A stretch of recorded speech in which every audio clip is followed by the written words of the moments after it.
Hello friends, in this video we are talking about 7 basic quality tools of project quality management.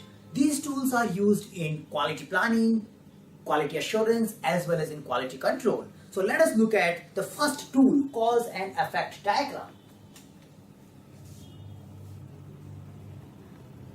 Now cause and effect diagram, also known as Ishikawa diagram, also known as fishbone diagram, because it represents the image like a fish on a paper. Now here the node of a fish or a head of a fish is about an effect. So we know an effect, and by plotting this particular diagram we are trying to identify reasons or causes behind that effect. This tool is good for analyzing a source or a reason of a given problem. For example, if we see that our project defect rate, so defect rates is becoming high in our project, then we can look at possible reasons by plotting cause and effect diagram. So for that particular problem, our effect is high defect rate. Now on the basis of brainstorming, we can think of few categories which might impact or which might result in high defect rate. Now this broad category could be, for example, like people, process, or tools. Now we had a broad brainstorming session and we identified that these could be the broad category because of which we are getting high defect rate. Now inside the people, we can talk about motivation level of peoples. We can talk about skill levels of the people. Further subcategories, further possible source. Now we can go further, we can go until N level. Usually the 5 analysis is combined with cause and effect diagram. So we, for example, in a skill, we can go further, that is the experience is a problem or is the training is a problem. So that way we generate an image where the bone or the leaves represent a possible category, and we generate a tree, we generate a source kind of structure in a form of a fish, which helps us in visualizing the problem and identifying the reason, the source reason behind high defect.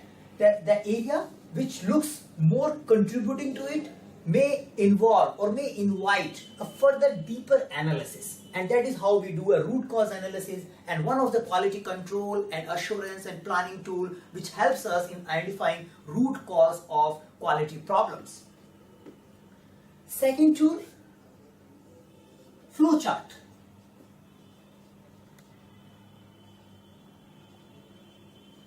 Now, flowchart is a graphical representation of a process. For example, if we have something which is coming in input, going through some process, and we generate an output. If we want to analyze the steps involved in this particular process, the flowchart helps us in graphically visualizing those steps. It may involve a process points, an input points, or a decision points. Now using these particular diagrams, we pictorially represent the steps involved in converting this input to an output, so we can identify the possible bottlenecks, or we can also identify a proposed better way of doing this particular process. So flowchart is a tool to visualize the process or a flow of material or information in the problem domain or in the process. Third tool, Checksheet. Now Checksheet is not checklist. Checksheet is Checksheet / tally sheet. Now this is not for assuring that these things has been done. It is basically a tool to capture information, to capture discrete raw data. For example, we want to know that while doing testing, we want to categorize the observations made by the team under various category, and we want to know under those category how many observations has been found. For example, here I says that if I'm in a software project, I want to ask how many UI defect has been reported, how many error and omission related issues has been reported, how many communication gap related issue has been reported, and how many changes has been seeked while we were inspecting a particular artifact or particular deliverable. Now, against this category, we put the frequency, a number like 10 UI related issues has been reported or identified, 2 errors has been reported, 5 communication related issues has been reported, and 3 changes has been asked for. So a tool which helps us in capturing discrete data points against a category or a given criteria. Fourth tool, histogram. Now histogram is just a bar chart representation of a data.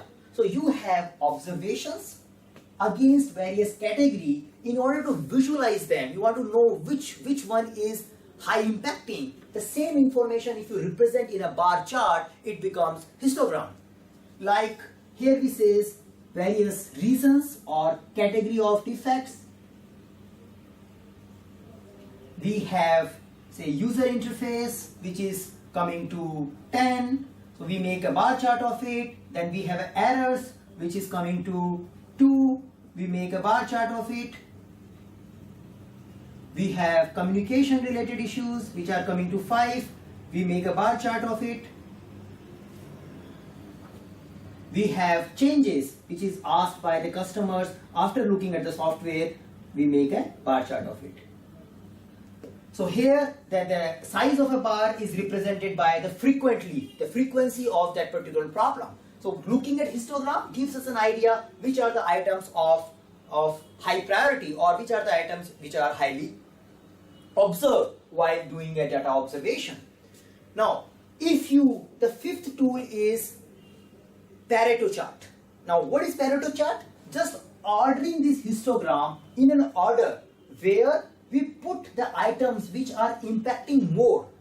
The histogram is plotting the issues, plotting the observations without taking care of order. In a Pareto chart, if we want to present a Pareto chart of it, we will pick the UI issues first since they were contributing 10.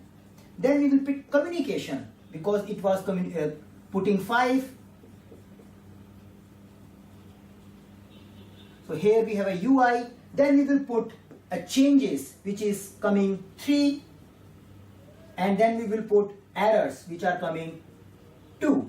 Now the goal of Pareto chart is it helps us in visualizing 80-20 rules, like 80% of the problem is because of the 20% of issues. So it helps us in identifying the top areas because we have ordered our observation in a way that we can identify these are the reasons which are generating maximum number of defects in our system. So that is called Pareto chart and ordered histogram.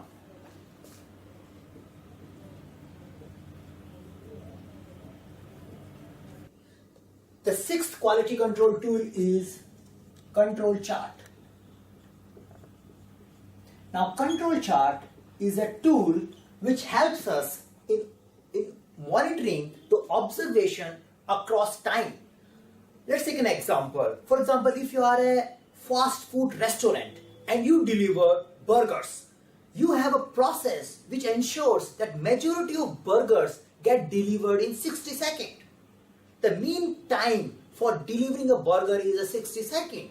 In some cases, the burger can come out in 50 seconds, and in the worst case scenario, it can take 70 seconds. So if this is your process and this is how it is managed and this is how your sample data is distributed, your control chart will look like that you have a mean delivery time which is coming in 60 seconds, and that you have a lower control limit which is of a 50 seconds,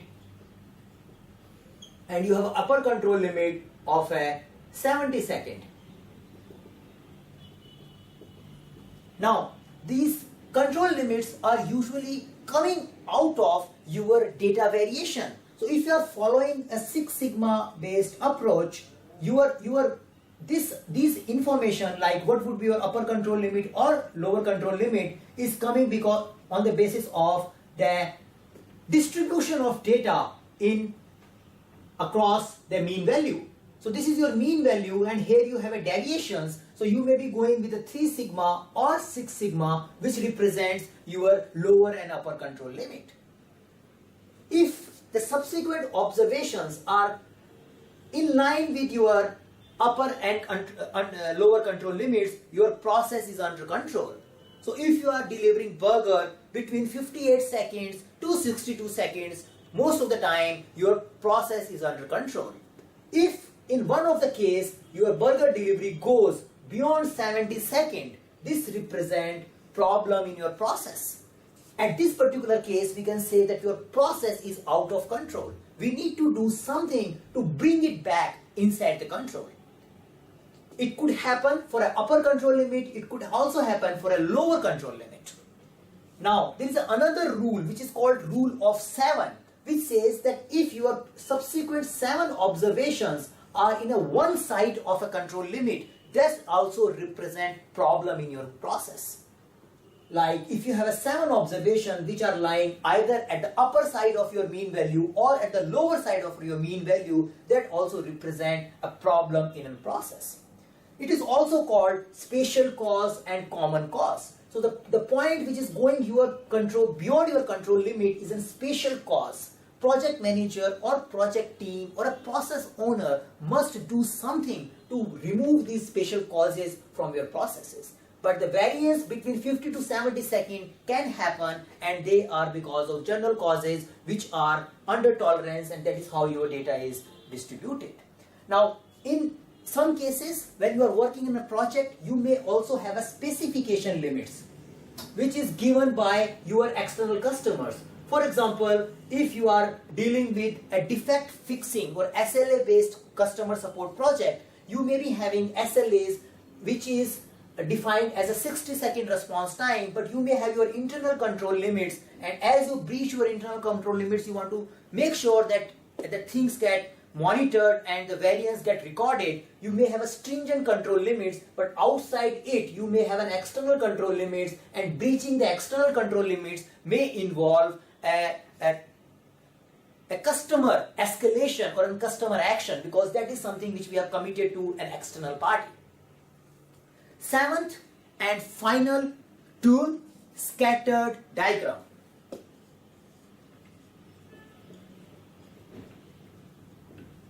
Now, scattered diagram is used to see a relationship between two variables. Now, it is a dotted graph where you have an independent variable here and dependent variable here. And we want to see that how this variable is dependent on this independent variable. For example, we may have a project size or a software project size as an independent variable, and we want to see how this size affects a defect per size. So if we see a defect per size is increasing, as the size is increasing, you can see that there is a correlation, a positive correlation between these two variables. Like as we have a bigger project, bigger size of software, defect per size is also at an increasing trend. It could be a negative correlation where you see a different trend. You see that as the size is increasing, the defect per size is decreasing. If there is no correlation, then you may find a point which will not give you any line or any trend from the observations. So scatter diagram is an approach where you want to investigate a relationship or a variance of an independent variable or effect of an independent variable to a dependent variable. Then we can use a scattered diagram. Now these 7 quality tools, or a basic 7 quality tools, you would be using in most of your project quality management processes.